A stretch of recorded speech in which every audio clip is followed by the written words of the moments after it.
This happened almost 8 years ago. I was working the night shift at a gas station on the edge of a forgotten Texan town. It felt like my life was stuck in a loop, just like that flickering light outside. It was quiet most nights, and maybe I liked it that way. One night I was getting ready to close up. I was bent down checking the oil cabinet when I spotted a loose floorboard. I pried it up, and underneath was an old journal. It was dusty and had a worn cover. I opened it, and the neat handwriting caught my attention. As I flipped through the pages, my heart started racing. The entries were strange. They talked about a pact with some dark figure. I couldn't shake the feeling that whatever this writer had done was bad. I felt like I was reading something I shouldn't. Over the next few days, strange things happened in town.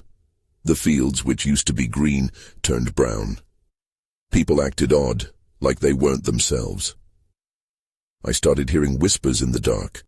When I was alone at the station, I read more from that journal. One entry mentioned a drought that began after the pact. Maybe I messed up by finding that journal. It felt like digging up old memories I wanted to forget. But I kept reading the entries. Each one felt heavier than the last. The whispers outside grew louder, creeping under my skin. I started looking out the windows at the stars. They didn't shine as bright as before. One night I was closing up. I had just locked the door when I heard a noise out back. My heart sank. I stepped outside, but the empty field waited for me. I felt something watching me. Then I saw it. A shadow lingering behind the pump. I squinted, but it vanished. The cold wave came over me again. I thought about that journal and the pact. Did that mean I was tied to whatever dark presence haunted this place? I stood frozen. The weight of my unmade decisions settled on me like a shroud. I didn't want to be responsible for this darkness, but as I stood there, I had this chilling thought. What if it was already too late? The whispers rose and fell like a soft wind, but they didn't comfort me. Then I heard it again, a soft rustling from the back of the station. I felt the hair on my neck stand up. I wanted to run, but my feet felt glued to the ground. I took a deep breath and tried to dismiss it. Maybe it was just a trick of the shadows. With a shaky step, I moved back toward the door. Then I heard a voice.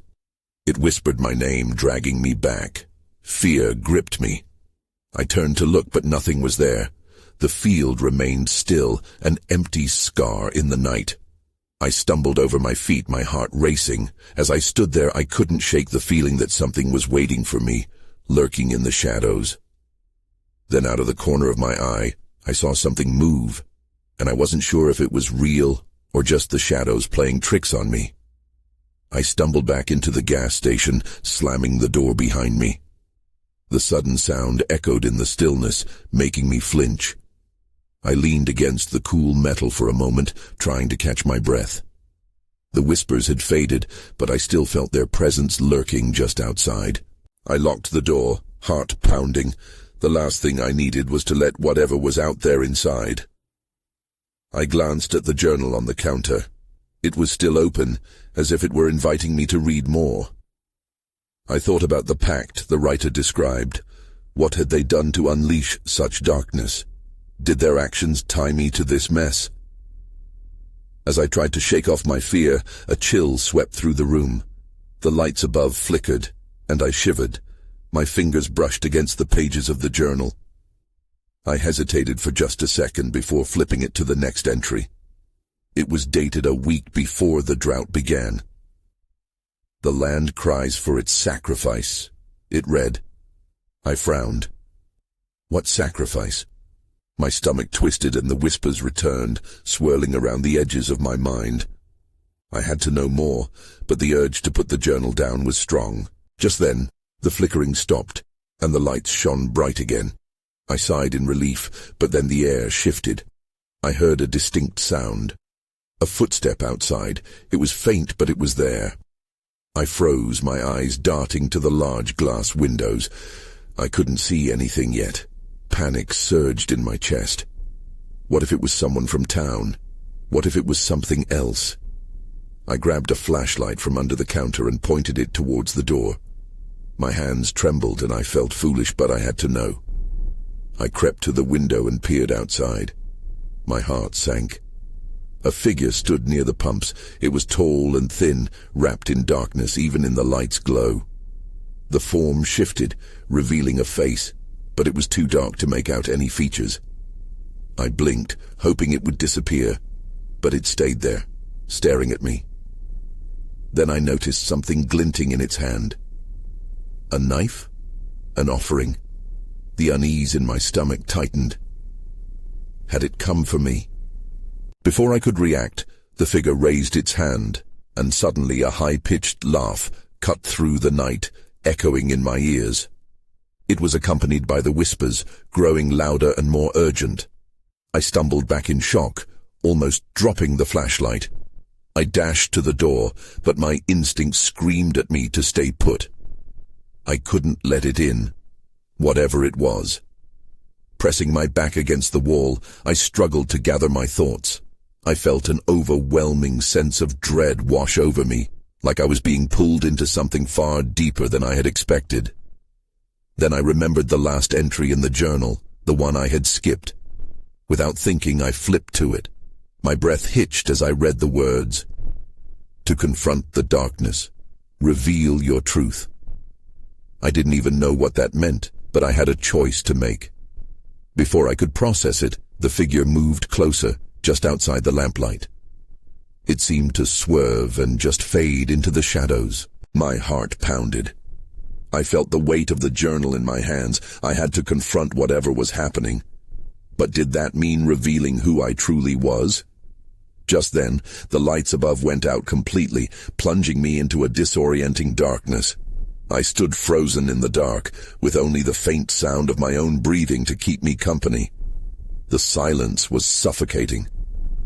I strained to listen for any movement outside, but all I heard was the rhythmic thudding of my heart. Did the figure stay, or had it slipped away into the night? After what felt like an eternity, I summoned the courage to turn on my flashlight. The beam sliced through the darkness, illuminating the chaos of the gas station. Most of the shelves were cluttered with dusty cans and old magazines, but my mind wouldn't let go of what was outside. I took a deep breath and steeled myself.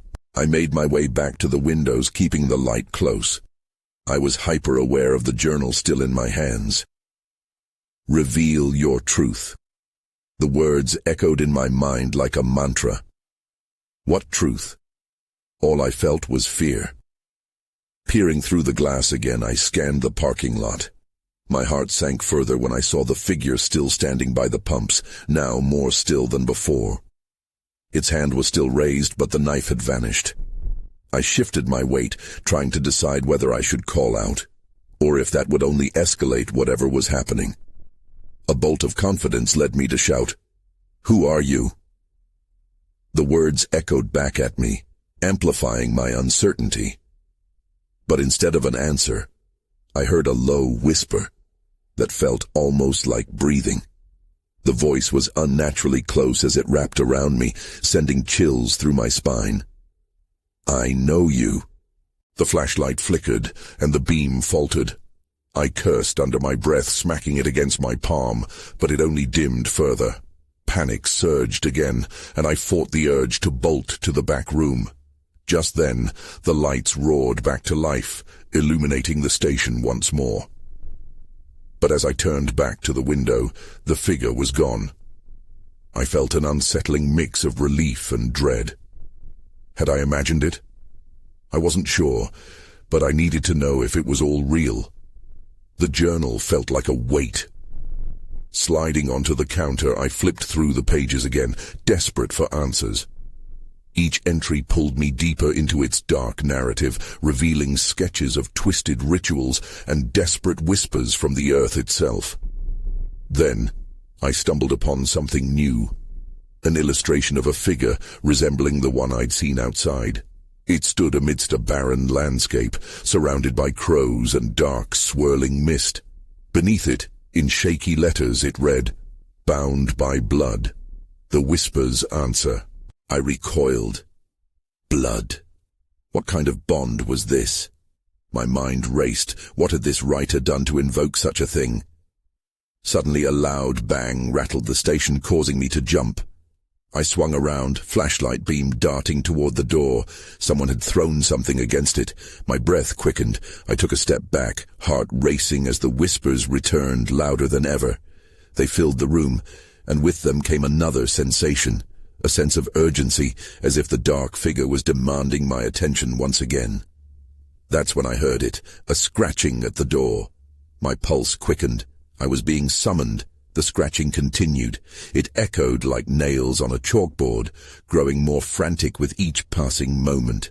I backed away from the door, my heart racing, gripped by a mix of fear and curiosity. Who was out there? What did they want? I glanced at the journal again, suddenly aware that it might hold the key to understanding this nightmarish encounter.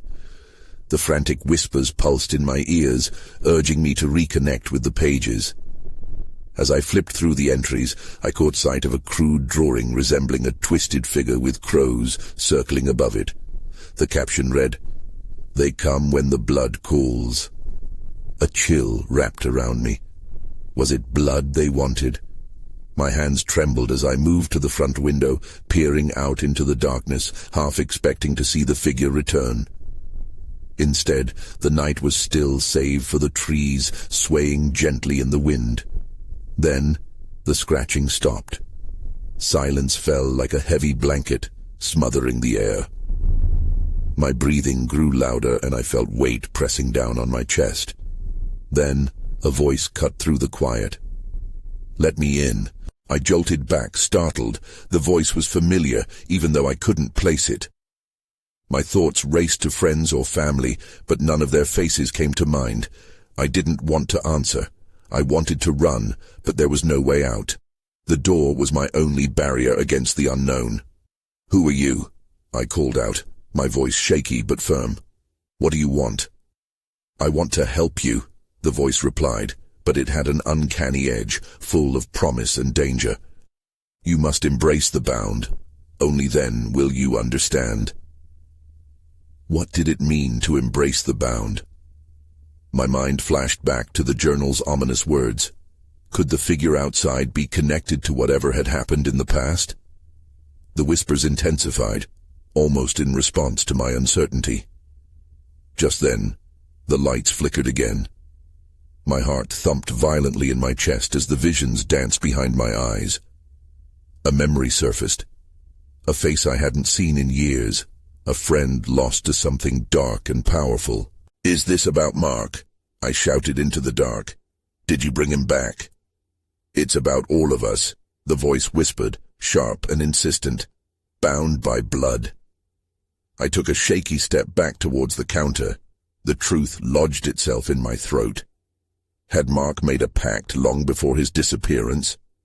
I realized I had to confront the darkness, to find the answers locked away in the shadows of my mind.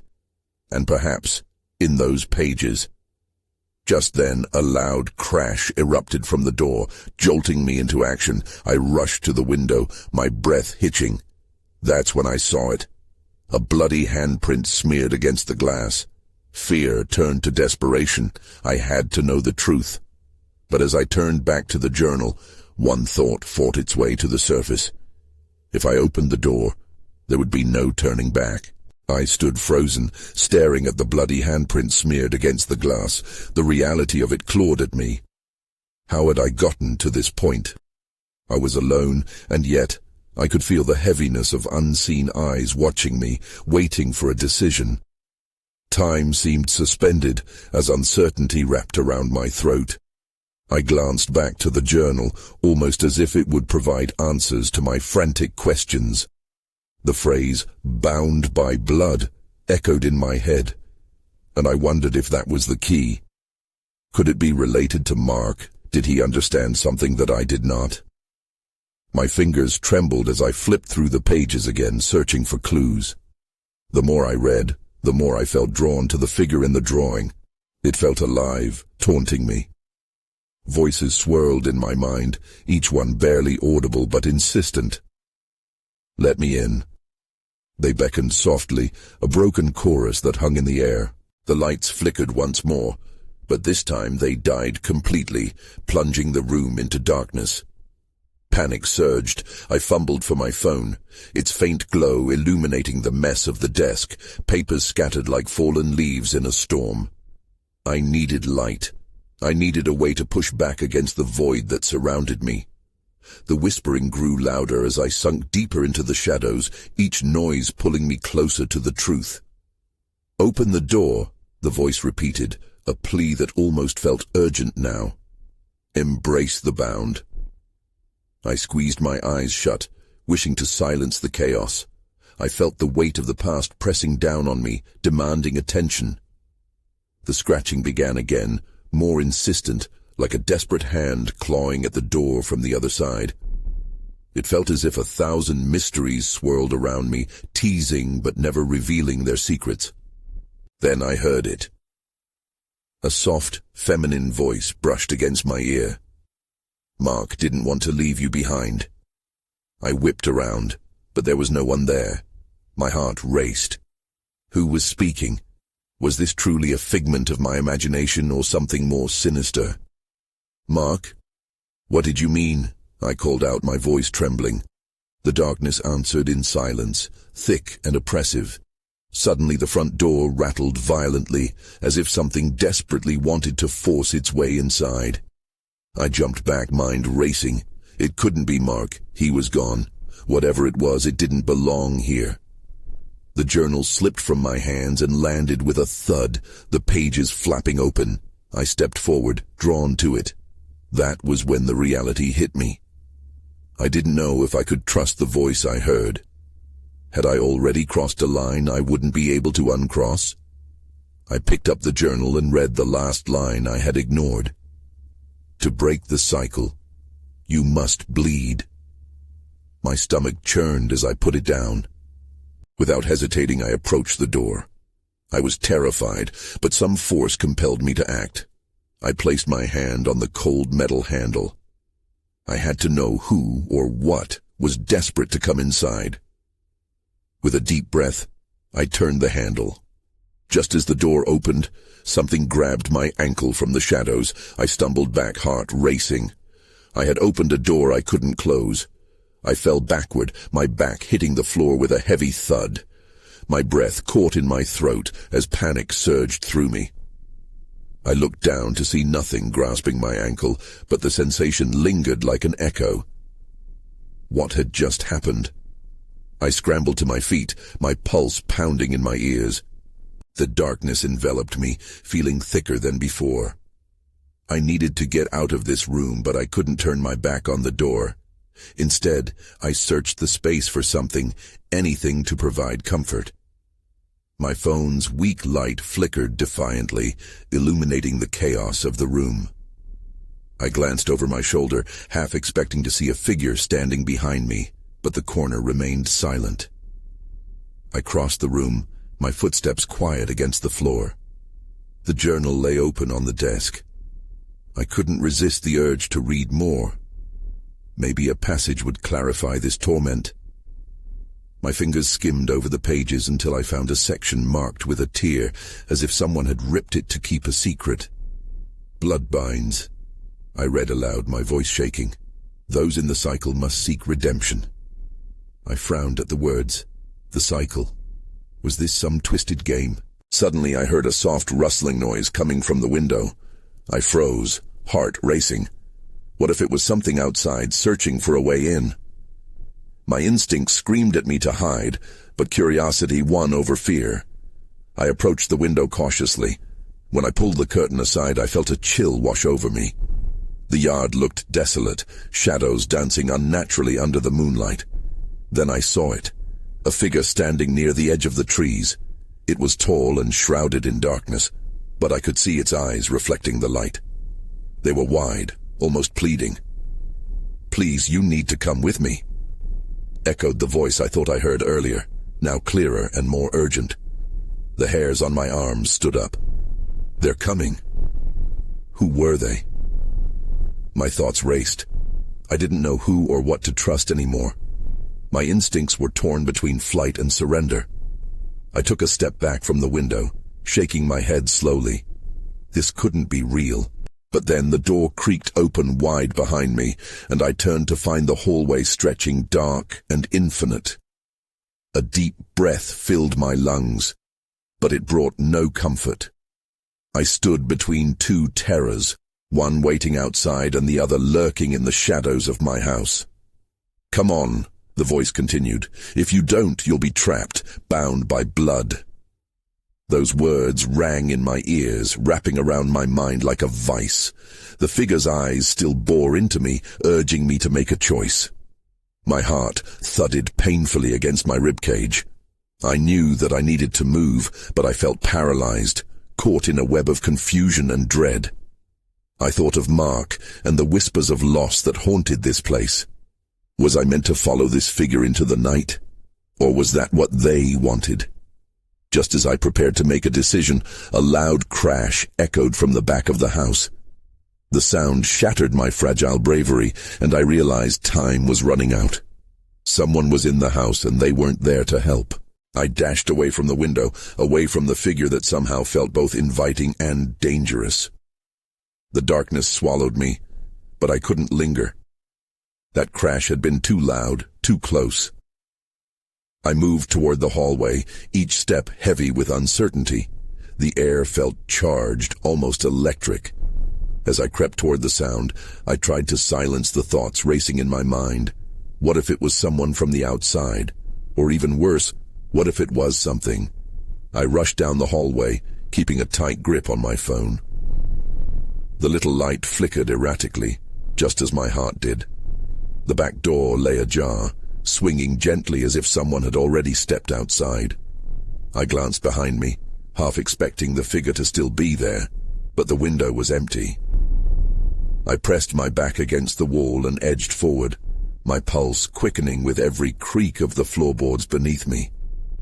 Then I remembered the words from the journal, the cycle, and the blood that bound. What did that even mean? I hesitated at the threshold of the kitchen, trying to decipher the muffled sounds that had caught my attention. The cabinets were slightly open, scattered contents littering the floor. I swallowed hard. That crash must have sent everything tumbling down. Just then, I heard it again. A whisper. "Help me." It was faint, almost indistinguishable from the rustling of shadows. "Who's there?" I called out, my voice trembling. Silence met my question, a thick, suffocating silence that clung to my skin. I stepped into the kitchen, scanning for movement. My eyes darted to the back door, then to a shadow passing across the wall. Fear shot through me as I crouched instinctively. A figure moved in the corner of my vision, darting past the edge of the counter. "Show yourself." My voice rang out, tinged with a resolve I didn't feel. I was losing control, losing time. The shadow froze, then shifted again. I could make out a form, a small figure. A child? My heart sank. "Are you okay? What's happening?" But the figure didn't answer. It only stared at me with wide, terrified eyes. Suddenly, the voice of the first figure outside echoed in my mind. "If you don't, you'll be trapped. Bound by blood." A gust of wind rattled the door, and panic seized me. I didn't know how long I had before the they arrived, or what the consequences would be. I needed answers. Before I could think it through, I bolted toward the small figure. "Hey, I can help you. Come on."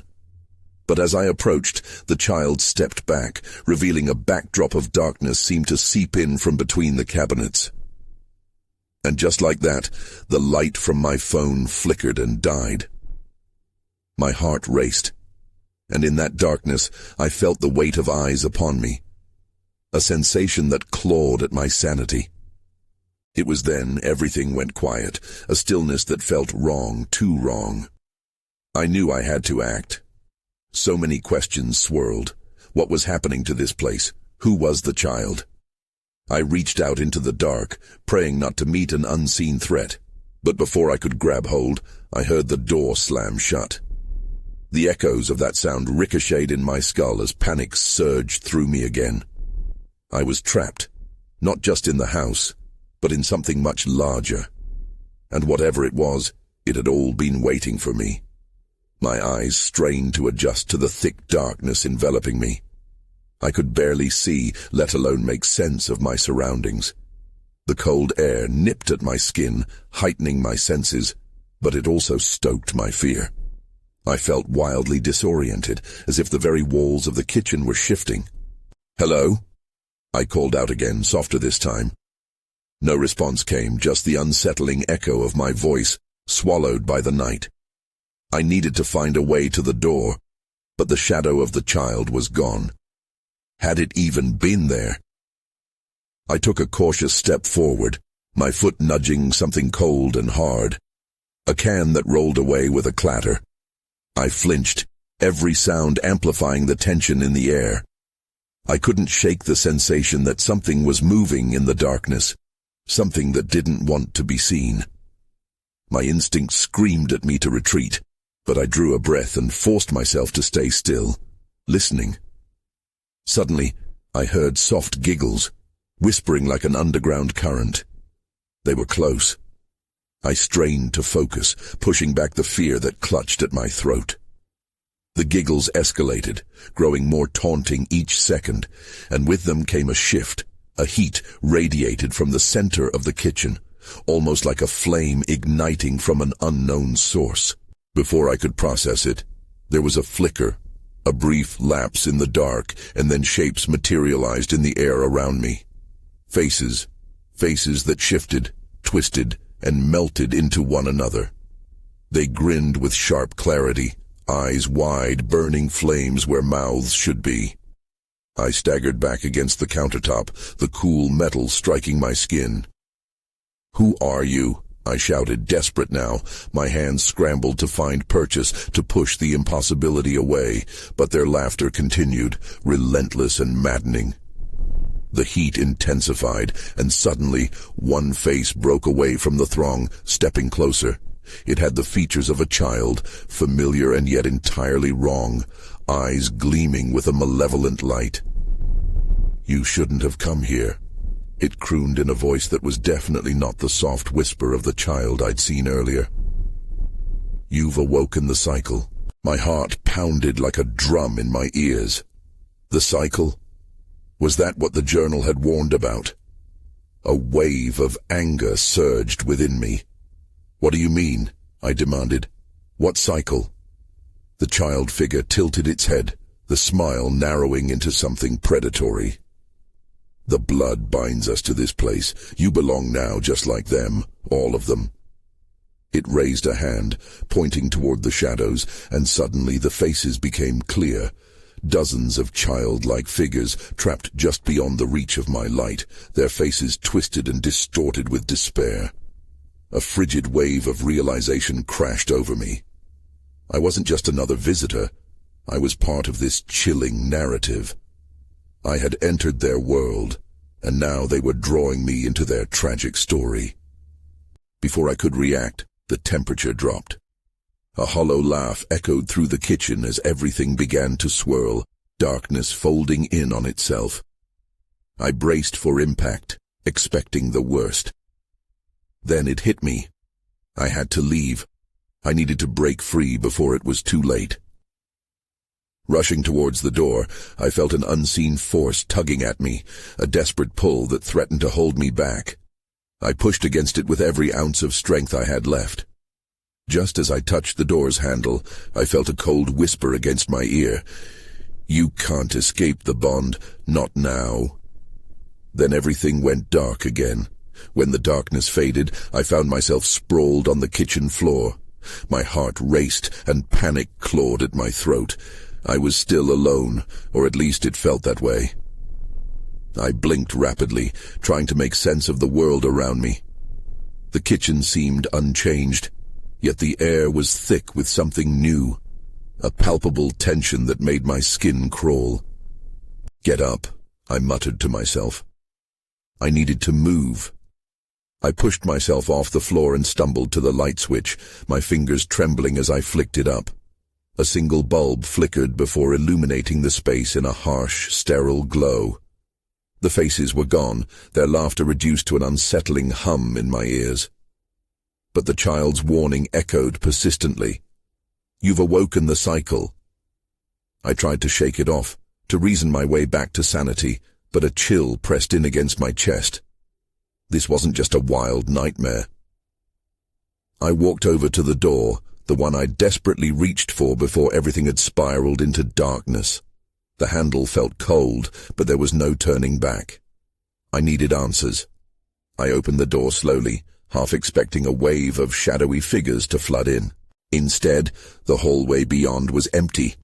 Just another long corridor steeped in silence. I stepped out, my breath hitching as the floorboards creaked beneath my feet.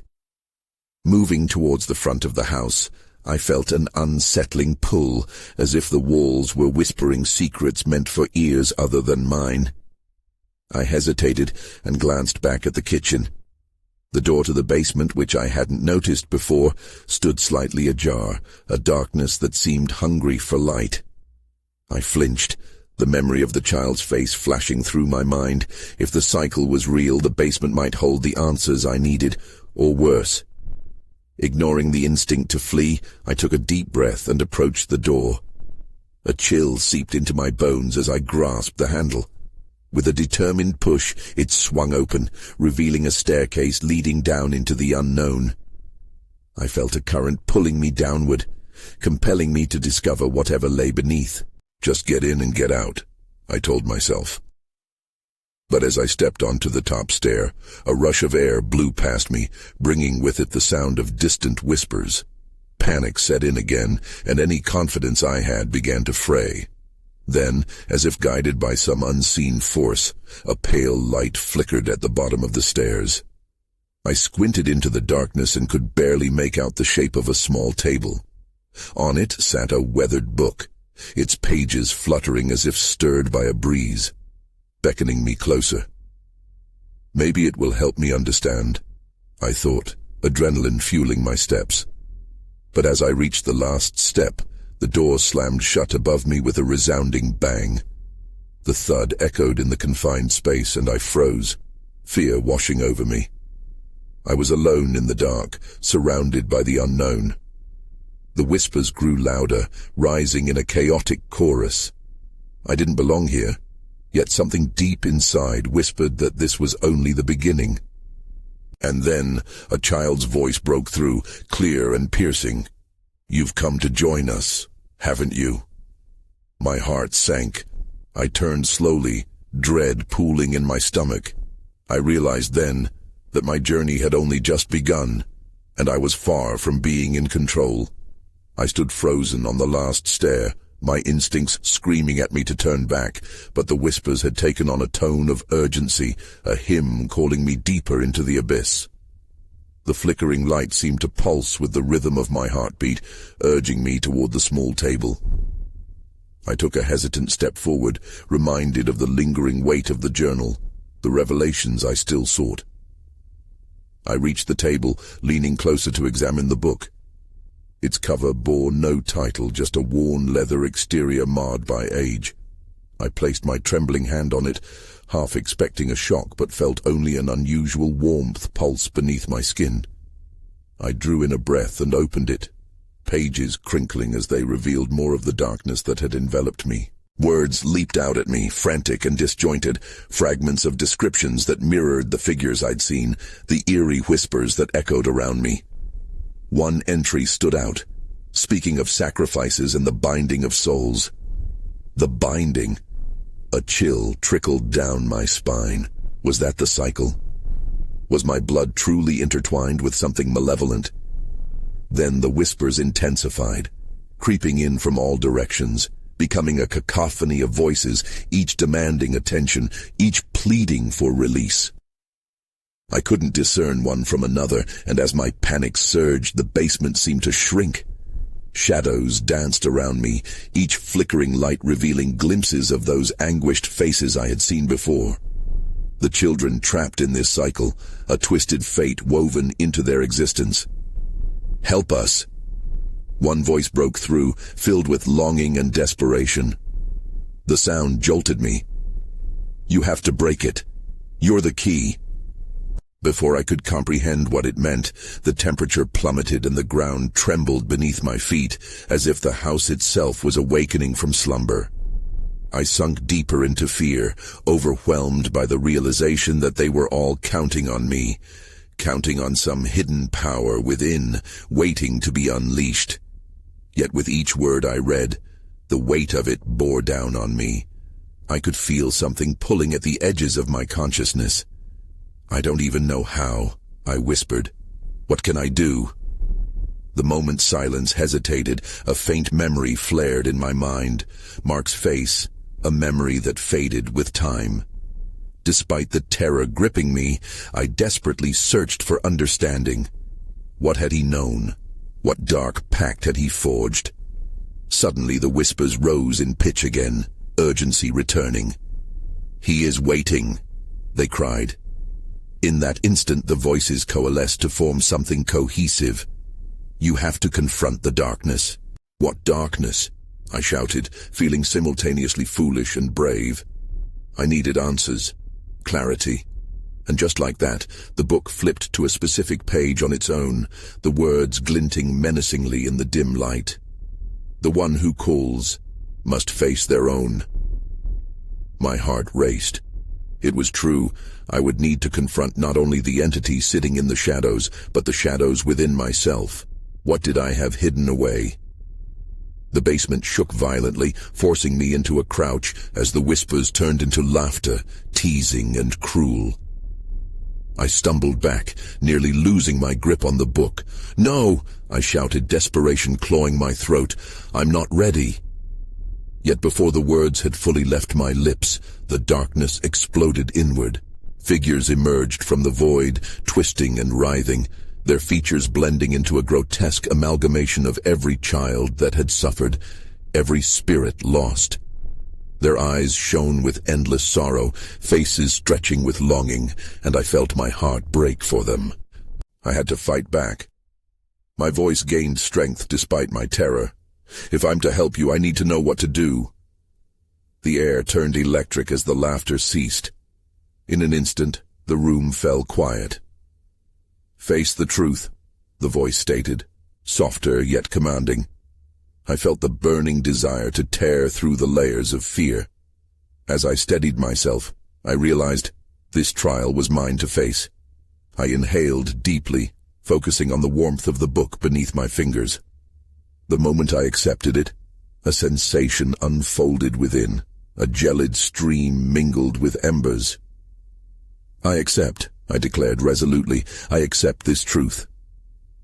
Immediately shadows slithered closer, drawn to my resolve. A brilliant light erupted from the book, engulfing each figure, illuminating the grotesque forms hovering before me. "Your choice frees you," they murmured, their forms pulsating with brightness as their pain began to resonate within me. Then I was torn from the basement. I was no longer alone. Instead, I stood amidst the crowd of all those lost souls. I felt myself intertwined with their profound sorrow as bright light encased us. It beckoned me forward, and without hesitation, I stepped beyond the dark doors that had held me captive for far too long. And just as I felt that light seep into every crevice of my being, everything fell silent. I found myself back in the gas station, the journal lying closed in front of me. The air was different, lighter, as if a weight had lifted. Had I broken the cycle? Was I free? I glanced around. It was eerily quiet. The lights flickered gently above, steady this time. But amidst that tranquility, uncertainty settled upon my heart. Were they truly gone, or would they return? Questions lingered, and while I no longer felt their weight, a hollow space remained. I had succeeded, yet I knew that remnants of those dark whispers could return. I turned and walked out of the gas station, leaving it behind. And as I stepped into the amber glow of dawn, I knew deeper questions would always abide, never fully answered. My adventure might have ended, but their saga had intertwined with mine forever. With each breath of fresh air, I pondered my next steps, feeling the change around me, forever marked by the night yet hopeful of what lay ahead. I walked forward, uncertain but unbound.